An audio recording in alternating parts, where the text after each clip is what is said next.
마리아는 슬픔에 잠겨 울고 있는 제자들에게 가서 이 사실을 말했으나 그들은 예수님이 살아나셨다는 것과 마리아에게 나타나셨다는 말을 듣고도 믿으려 하지 않았다.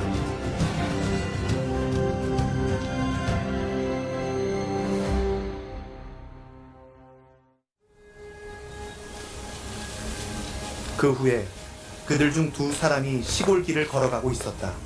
예수님께서 십자가에서 돌아가신 후 그들은 깊은 상심에 빠져 있었다. 자신들이 따르던 스승이 사라지고 기대했던 희망이 무너진 듯 했다. 그때 예수님께서 가까이 오셔서 그들과 함께 걸으셨지만 그들은 예수님을 알아보지 못했다.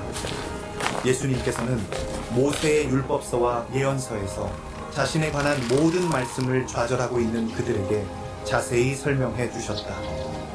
예수님께서는 창세기에 기록된 약속, 여자의 후손이 뱀의 머리를 상하게 할 것이라는 언약, 또한 모세가 광야에서 노뱀을 들어올려 사람들이 그것을 바라보고 살아난 것처럼 인자도 들려야 할 것이라는 언약, 다윗이 자신의 인생에서 큰 고난을 받을 때에 바라본 시편에서 예언한 고난받는 메시아의 모습들,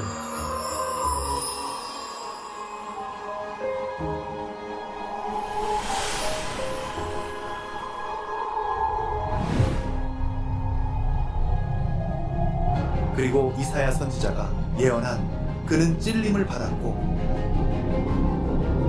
우리의 죄악 때문에 상하였으며 그가 징계를 받음으로 우리가 평화를 누리고 그가 채찍에 맞음으로 우리가 나음을 받았도다 라는 주의 종의 고난과 부활에 대해서도 설명해 주셨다. 즉 구약에서 말한 구원의 메시아는 예수 그리스도였다.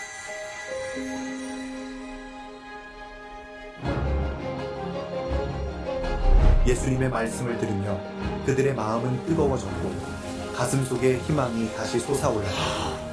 마을에 가까이 이르렀을 때 그들은 예수님께 함께 머무르시기를 청했다.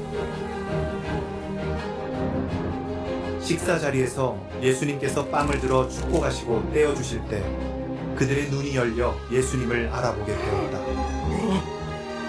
그러나 그 순간 예수님께서는 그들 앞에서 사라지셨다.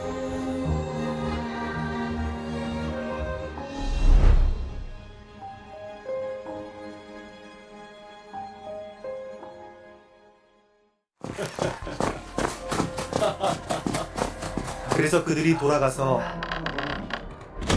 이 소식을 다른 제자들에게 알렸으나 그들은 이 말도 믿지 않았다.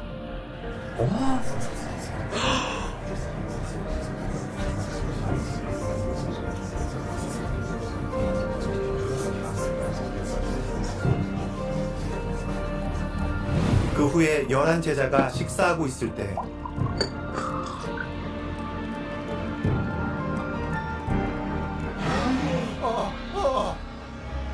예수님이 나타나서 그들의 믿음 없는 것과 또 완고하게 고집을 피우며 자기가 살아난 것을 본 사람들의 말을 믿지 않는다고 그들을 책망하셨다. 그러고 나서 예수님은 그들에게 이렇게 말씀하셨다. 너희는 온 세상에 나가 모든 사람에게 기쁜 소식을 전파하여라. 믿고 세례를 받은 사람은 구원을 받고 믿지 않는 사람은 죄인으로 단정될 것이다. 믿는 사람들에게는 이런 기적들이 따를 것이다. 그들이 내 이름으로 귀신을 쫓아내고 배우지 않는 새로운 말을 하고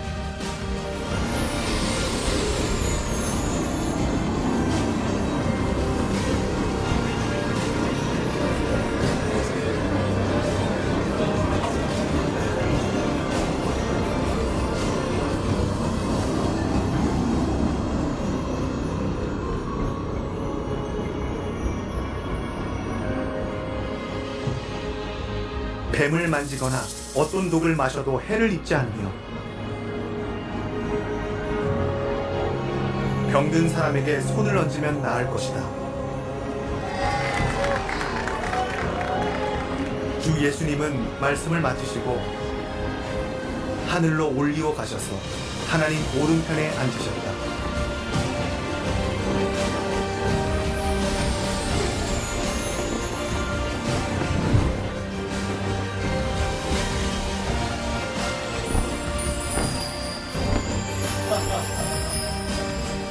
제자들이 나가서 이 기쁜 소식을 널리 전하자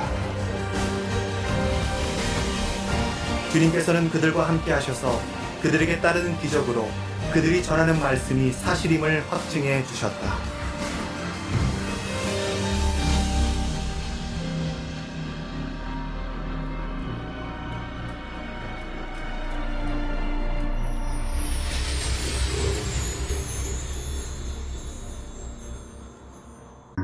여러분, 사람이 죽으면 어디로 들어갈까요? 여러분, 사람이 죽으면 무덤에 들어가는 것을 볼 수 있습니다.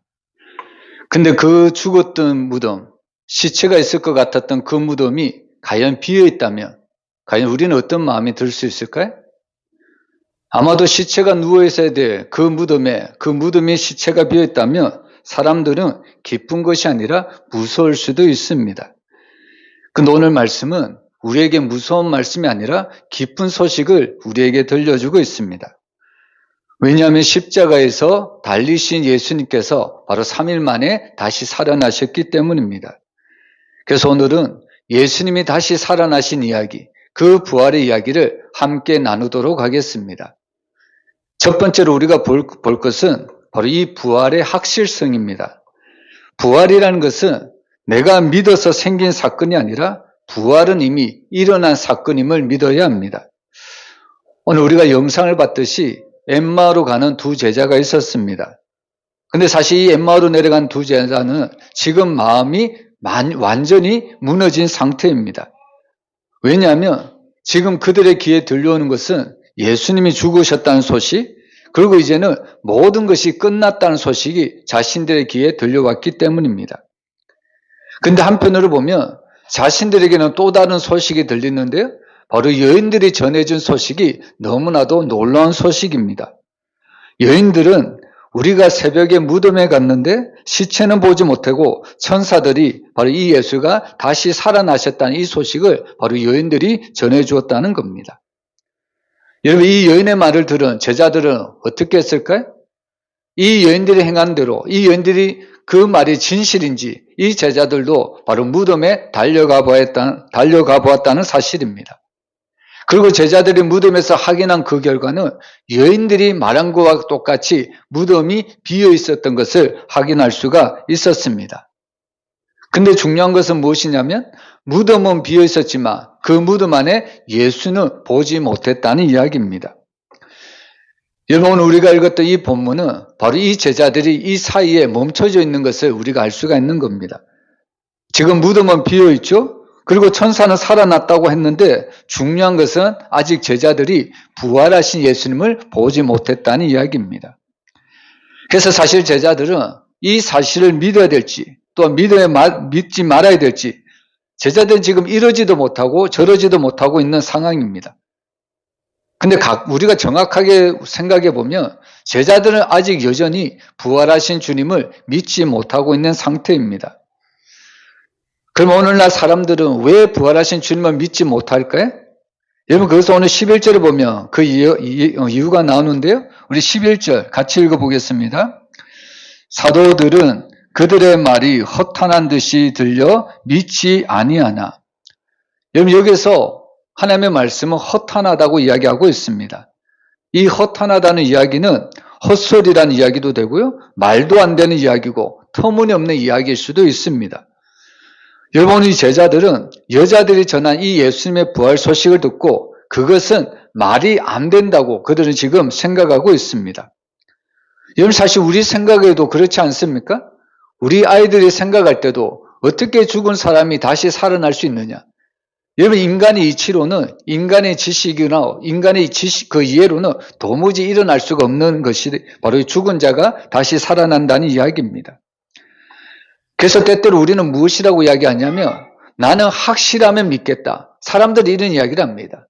성도들 가운데도 나는 확실하면 믿겠다. 이렇게 고백하는, 그렇게 주장하는 성도들도 있습니다. 근데 성경은 뭐라고 이야기할까요?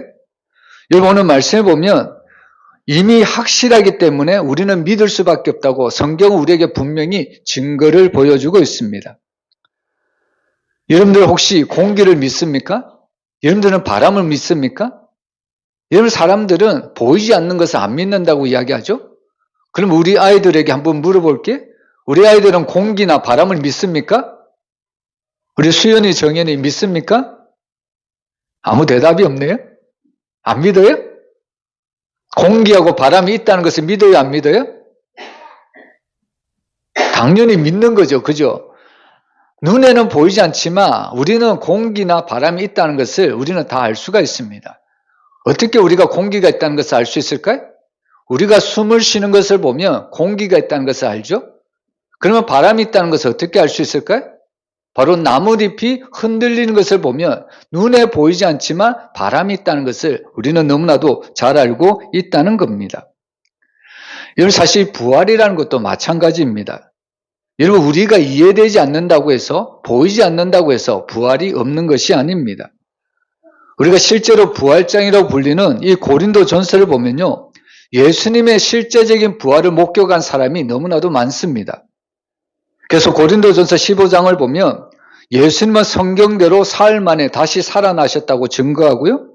그리고 그 부활을 바로 게바에게, 베드로에게 보이셨다고 말씀하고 후에 12제자에게와 500의 형제에게, 그리고 야고보에게, 이 야고보는 예수님의 형제죠.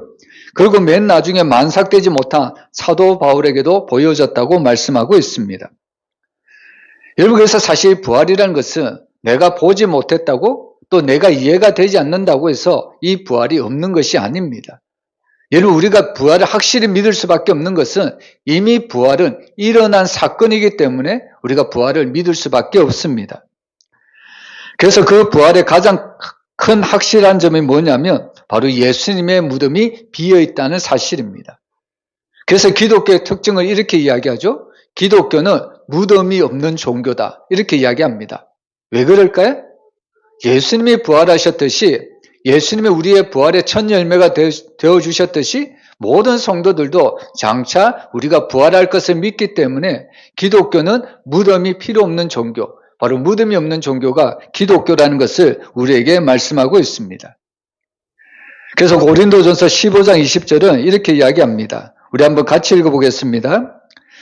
그러나 이제 그리스도께서 죽은 자 가운데서 다시 살아나사 잠자는 자들의 첫 열매가 되셨도다. 아멘. 여러분, 예수님은 우리의 부활의 대표가 되신다고 분명히 알려주고 있습니다. 예수님이 우리의 부활의 대표가 된다면 그 다음은 누가 부활할까요? 바로 예수님을 믿는 모든 성도들도 장차 하나님의 때가 되면 우리도 바로 부활할 것을 말씀하고 있는 내용입니다. 그래서 사실 우리에게 이 부활이 소망이 되는 것은 예수님만 부활하신 것이 아니라 우리 또한 예수님처럼 부활하여 하나님 나라에 들어갈 수 있는 소망을 주시기 때문입니다. 그래서 오늘 우리가 이 부활절을 맞이해서 우리가 첫 번째로 꼭 기억을 해야 될 것은 부활은 내가 믿어야 진짜가 되는 것이 아니라 부활이 이미 확실하기 때문에 내가 믿는 것임을 믿으시길 바랍니다. 그래서 날마다 이런 부활신앙으로 살아갔으면 너무나도 좋겠습니다. 그리고 우리가 두 번째로 볼 것은요, 바로 예수님의 이 부활이 확실하다고 증거한 부활의 증인에 대해서 우리가 보면 좋겠습니다. 여러분, 부활의 증인은 어떤 사람일까요? 우리는 흔히 부활의 증인을 부활을 본 사람이다, 이렇게 생각할 때가 많습니다. 근데 오늘 우리가 엠마오로 내려가는 그 장면을 보면요, 부활을 직접 목격한 사람이 부활의 증인이 아니라 부활에 대한 눈이 열린 사람이 바로 참된 부활의 증인이라는 것을 우리에게 알려주고 있습니다. 그럼 계속해서 넘겨주세요. 설교 맞춰서 넘겨줘요. 네.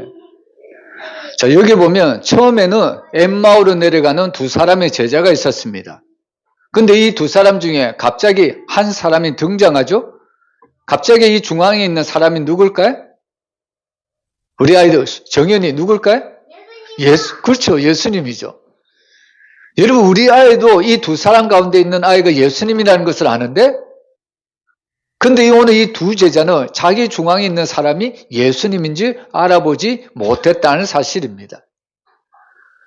여러분, 사실 부활하신 예수님이 이 두 제자와 함께 동행하고 있음에도 불구하고 이 두 제자는 이들과 함께 있는 이가 살아계시고 부활하신 예수님인 것을 지금 알아보지 못했다는 이야기입니다.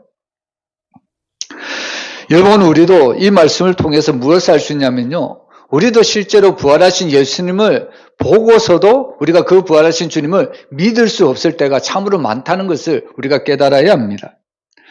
여러분, 왜냐하면 바로 우리의 눈이 문제가 아니라 이미 우리의 마음이 닫혀 있기 때문입니다. 여러분, 오늘 본문의 25절에 보면 이르시되 미련하고 선지자들이 말한 모든 것을 마음에 더디 믿는 자들이요. 오늘 주님은 바로 이들에게 책망의 내용을 하고 있습니다. 여기서 미련하다는 말은 단순히 지식이 부족하다 이런 의미가 아닙니다. 여기서 미련하다는 말은 하나님의 뜻을 이해하지 못하는 상태, 바로 영적인 감각이 막혀있는 상태를 미련하다 이렇게 이야기하고 있는 겁니다. 여러분, 결국에 미련해서 그 예수님을 믿지 못하는 것은 마음이 굳어져서 하나님의 말씀에 전혀 반응하지 않는 것을 우리에게 보여주는 말씀입니다. 여러분, 이 엠마오로 내려가는 두 제자, 그리고 예수님이 함께 동행하심에도 불구하고 그들은 여전히 그들의 마음의 문이 닫혀서 이 예수님이 부활하신 예수님 것을 알아보지 못하고 있습니다. 여러분, 그때 예수님이 하신 일이 무엇일까요? 여러분, 이 두 제자가 부활하신 주님을 알아보지도 못하고 있었을 때 예수님이 하신 일은 부활하신 몸을 직접 보여주신 것도 아니고 기적을 행하신 것도 아니고, 여러분, 예수님이 이 두 제자에게 해주신 것은 바로 구약 성경을 풀어주셨다는 말씀입니다. 바로 모세와 선지자의 글에서 시작하여 자기의 관한 것을 자세히 풀어서 이 두 제자에게 알려주고 있습니다. 오늘 우리가 영상을 보았듯이 오늘 예수님은 선악과 사건을 바로 풀어서 설명을 해줍니다. 여러분, 인간의 죄가 어디에서부터 들어왔을까요? 바로 하나님의 금하신 이 선악과를 따먹음으로 인간에게 죄가 들어왔습니다. 결국에 이 인간의 죽음이라는 것은 바로 하나님이 금하신 그 선악과를 따먹음으로 하나님의 말씀에 불순종함으로 죄가 들어왔고, 그 죄의 결과로 사람에게는 죽음이 찾아올 수밖에 없었습니다. 인간으로 보면 여기서 완전히 끝난 거죠. 그런데 오늘 하나님께서는 인간에게 다시 소망을 주십니다. 바로 창세기 3장 12절에서 바로 여인의 후손이 바로 뱀의 머리를 상하게 하실 것이라는 것을 우리에게 분명히 알려주고 있습니다. 여러분, 여기서 말하는 이 뱀이라는 것은 바로 사단을 지칭하는 겁니다. 이미 창세기부터 하나님께서는 바로 이 여자의 후손이 와서 바로 이 뱀의 머리, 사단의 머리를 완전히 박살내 버릴 것을 우리에게 구원의 메시지를 알려주고 있다는 겁니다. 그래서 이 메시지는 점점 확장되었어요. 바로 광야에서 이스라엘 백성들이 불평하고 있을 때 바로 하나님은 불뱀을 보내어서 이스라엘 백성들을 물게 하십니다.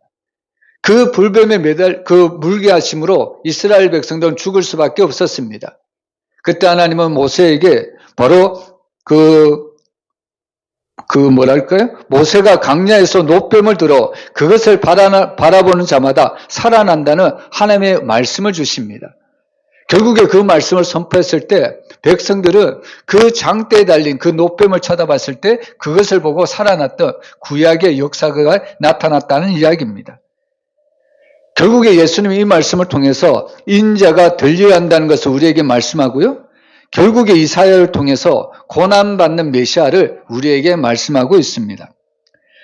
이사야서 53장 5절에 보면 그가 찔림은 우리의 허물 때문이요 그가 상함은 우리의 죄악 때문이라. 그가 징계를 받음으로 우리는 평화를 누리고 그가 채찍에 맞음으로 우리는 나음을 받았도다. 이렇게 말씀하고 있습니다. 여러분, 결국에 구약에서 말한 그 메시아는 과연 누굴까요? 여러분, 결국에 장대에 달린 그 놋뱀을 바라보는 자마다 살리라. 결국에 인자가 들려야 하리라. 그리고 이사야가 말한 것처럼 그가 찔림은 우리의 허물 때문이요 그가 상함은 우리의 죄악 때문이라. 결국에 우리의 죄 때문에 십자가에 달리신 분이 누구냐면 바로 예수님이라는 것을 구약 성경은 분명하게 우리에게 알려주고 있습니다.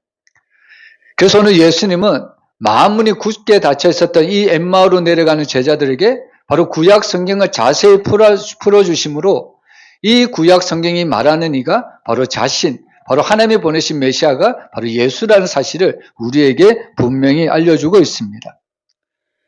그래서 오늘 우리는 이 말씀을 통해서 여러분 부활의 증인이라는 것은 보여서 믿게 하는 사건이 아니라 정말 말씀을 통해 깨닫는 사건임을 우리가 믿었으면 좋겠습니다. 내가 부활을 믿어야 확실히 믿는 것이 아니고요. 우리가 말씀을 믿기만 하면, 말씀만 깨닫기만 하면 하나님의 그 주신 부활, 하나님이 우리에게 주신 영생의 말씀도 우리가 다 믿을 수 있다는 사실입니다.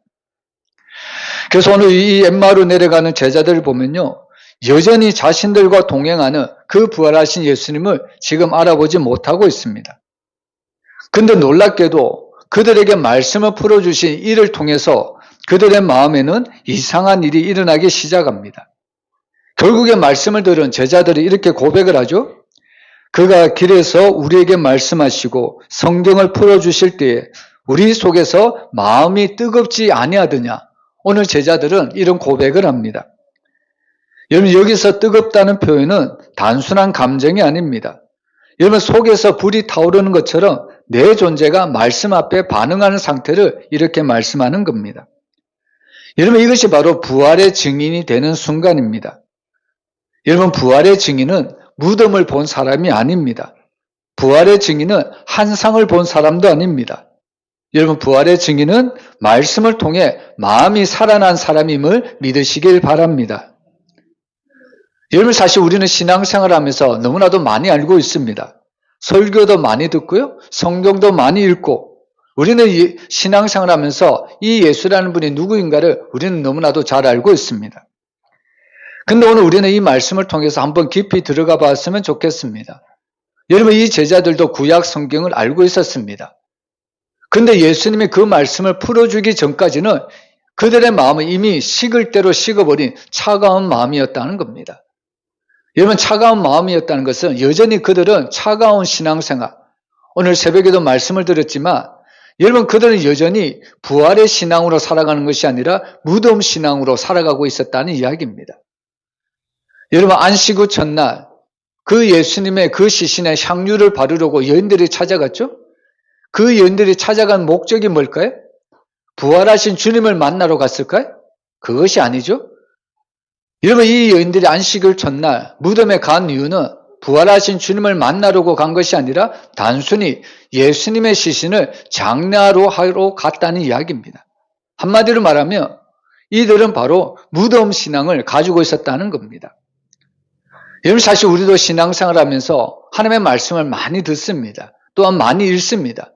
그럼에도 불구하고 우리는 하나님의 말씀을 믿거나 또 하나님의 말씀대로 반응하는 것이 아니라 여전히 내 자신과 내 방식대로 하나님의 말씀을 이해할 때가 너무나도 많습니다.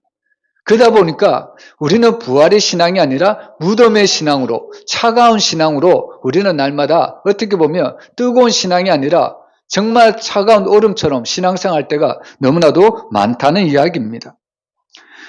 여러분 이 엠마오로 내려가는 제자들 그러나 오늘 예수님의 구약 성경을 자세히 풀어주었을 때 그들의 마음이 뜨거워졌다 이렇게 이야기하고 있습니다.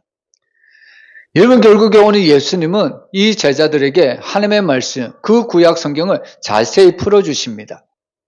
여러분 그 구약 성경을 듣고 예수님의 말씀을 듣고 제자들은 과연 어떤 생각을 했을까요? 저는 이렇게 생각을 합니다. 여러분 이 제자들이 예수님의 말씀을 듣고 이 모든 하나님의 말씀은 나를 위해서 하나님이 하신 말씀이구나. 제자들은 그렇게 저는 반응을 했다고 믿습니다. 여러분 우리가 주일마다 하나님의 말씀을 듣죠? 근데 그 말씀을 우리는 과연 어떻게 듣고 있습니까? 행여나 나에게 주신 말씀으로 듣는 것이 아니라 어떻게 보면 저 사람이 꼭 이 말씀을 들어야 될 거야. 어떻게 보면 나에 대해서 그 말씀을 적용시키는 것이 아니라 다른 성도에게 그 말씀을 적용시키고 있지 않습니까? 여러분 오늘 하나님은 나에게 들려주시기 위해서 오늘 이 말씀을 우리에게 주시는 줄 믿습니다. 여러분, 이 말씀이 나에게 적용된다면요, 우리는 더 이상 차가운 신앙, 무덤 신앙으로 있을 수가 없습니다. 여러분, 날마다 하나님의 말씀을 들을 때 부활의 신앙으로, 부활의 말씀으로 다시 한번 일어서기를 주의 이름으로 축원합니다. 여러분, 오늘 이 제자들은 바로 이 예수님의 말씀을 들었을 때 비로소야마 바로 부활 신앙을 가지게 되었다는 이야기입니다. 그래서 오늘 우리는 이 부활의 증인은 많이 아는 사람도 아닙니다.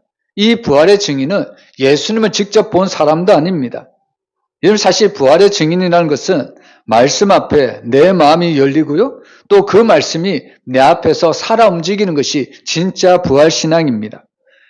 그래서 진짜 부활 신앙은요, 말로서 설명하는 것이 아니라 자신의 모든 삶이 변화되는 것이 부활의 증인입니다. 여러분, 나의 삶은 전혀 변화되지 않고 어떻게 보면 부활하신 주님만 증거한다고 해서 그 부활의 증인이 되는 것이 아니라는 말씀입니다. 그래서 오늘 이 엠마오의 제자는 예수님을 알아본 순간 그는 가만히 있지 않았습니다. 그들은 즉시 바로 방향을 바꾸었다는 겁니다. 오늘 우리가 읽었던 말씀을 보면요, 오늘 이 예수님의 그 말씀을 듣고 그들은 방향을 바꾸어 예루살렘으로 뛰어가고 있습니다. 이것이 바로 부활의 주님을 만나 부활의 증인의 삶의 특징입니다. 그래서 부활의 증인은 머물지 않습니다. 항상 부활의 증인은 변화가 일어나고 있다는 겁니다. 삶의 방향이 바뀔 수밖에 없다는 말씀입니다. 그렇다면 오늘 우리는 이 말씀을 통해서 우리에게도 똑같은 동일한 질문을 던져보아야 합니다. 나는 과연 부활에 대해서 지식적으로만 알고 있는 사람인가? 아니면 부활로 인해서 내 삶의 방향이 완전히 변화되고 있는 사람인가? 오늘 우리는 이 말씀을 통해서 내 자신에게 적용을 해봐야 합니다.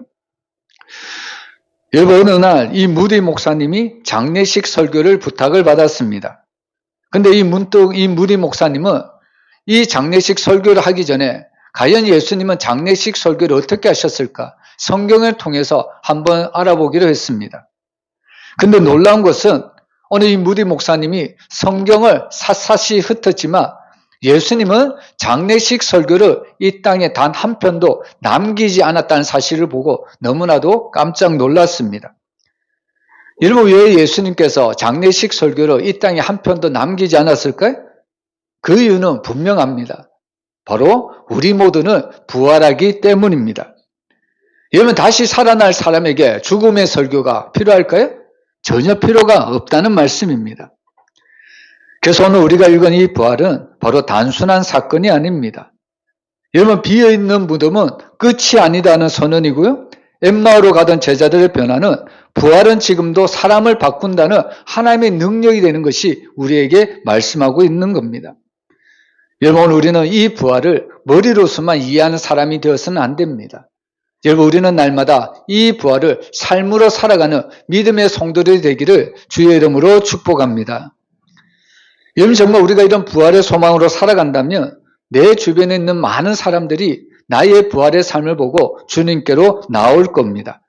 사랑하는 모든 성도들이 오늘 우리가 들었던 모든 말씀, 바로 부활의 확신과 부활의 소망, 부활의 증인으로 이 땅을 변화시켜가는 믿음의 성도들이 되시기를 주의 이름으로 축원합니다.